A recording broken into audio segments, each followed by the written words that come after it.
Bonjour à tous, chers amis de notre chaîne, vous qui nous suivez depuis le début et vous qui venez d'arriver, bienvenue sur le Messager du Seigneur.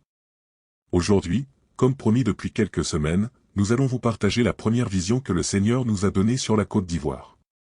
En effet, nous avons dû repousser à 2 reprises ce partage parce que nous avions reçu du Seigneur 2 messages importants pour notre pays, que nous avions obligation de vous donner. Maintenant que ces choses faites, nous vous partageons dans cette vidéo la vision que nous avons eue du Seigneur sur les événements à venir en Côte d'Ivoire. Frères et sœurs, ce que vous devez savoir c'est que le Seigneur annonce les choses bien avant leur survenue. La preuve, cette vision, je l'ai eue le 31 octobre 2020, nous étions en pleine crise du Covid-19. Et comme le Seigneur a des voies différentes des nôtres, dans les événements qu'il m'a donné de voir, il m'a d'abord donné la fin, avant de me faire voir le début dans un songe. Je vais donc vous partager la fin de ces événements en attendant le partage du début dans une autre vidéo. Mais avant, je vous invite encore, pour ceux qui ne l'ont pas fait, à vous abonner à notre chaîne, à aimer et commenter. Regardez cette vidéo jusqu'à la fin si vous voulez connaître ce qu'a prévu Dieu pour la libération de la Côte d'Ivoire. Voici à présent la vision que j'ai eue du Seigneur sur les événements à venir en Côte d'Ivoire. Vision reçue le 31 octobre 2020. Alors que je cherchais à m'endormir au soir de ce 31 octobre 2020, le Seigneur me montre une foule en liesse. Sur les rebords des maisons et aux fenêtres, je vois des hommes, des jeunes gens pour la plupart, brandissant des drapeaux pour les uns, et les autres balançant des mains pour dire au revoir. En bas, les rues étaient bondées de monde. On y voyait une foule composite où je distinguais des militaires salués par les populations. Par la suite, j'entends tic-tac, tic-tac, on aurait dit un minuteur comme pour nous dire que c'est bientôt la fin de nos souffrances, et qu'une grande liesse populaire nous attend.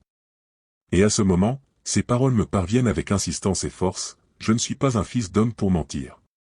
Voici frères et sœurs, la vision que le Seigneur m'a donnée sur la libération prochaine de la Côte d'Ivoire, il y a de cela plus de 3 ans.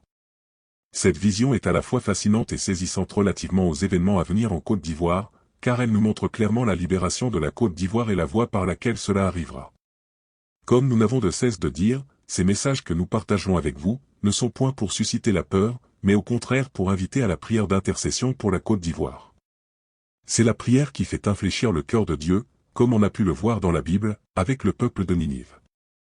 Nous sommes donc tous appelés à prier pour toucher le cœur de Dieu, afin d'atténuer sa colère et adoucir son jugement sur la Côte d'Ivoire. C'est pourquoi, je vous invite à partager massivement cette vidéo, pour toucher le maximum de personnes, afin d'étendre notre chaîne d'intercession pour la Côte d'Ivoire, car notre devoir est de prier et jeûner pour notre pays. Pour finir, je vous invite encore à prendre un jour de jeûne et de prière par semaine pour la Côte d'Ivoire. Pour ceux qui sont catholiques, il faut ajouter à cela un chemin de croix personnel en récitant à chaque station, un chapelet de la Divine Miséricorde. Dans ce chapelet, remplacez le mot « nous » par Côte d'Ivoire. Par exemple, par sa douloureuse passion, sois miséricordieux pour la Côte d'Ivoire et le monde entier. N'oubliez pas de vous abonner pour ne rater aucune de nos publications, d'aimer, de cliquer sur la cloche pour recevoir les notifications et de partager cette vidéo pour faire grandir notre chaîne d'intercesseurs pour la Côte d'Ivoire. Restez bénis, et que la paix de Dieu soit avec vous.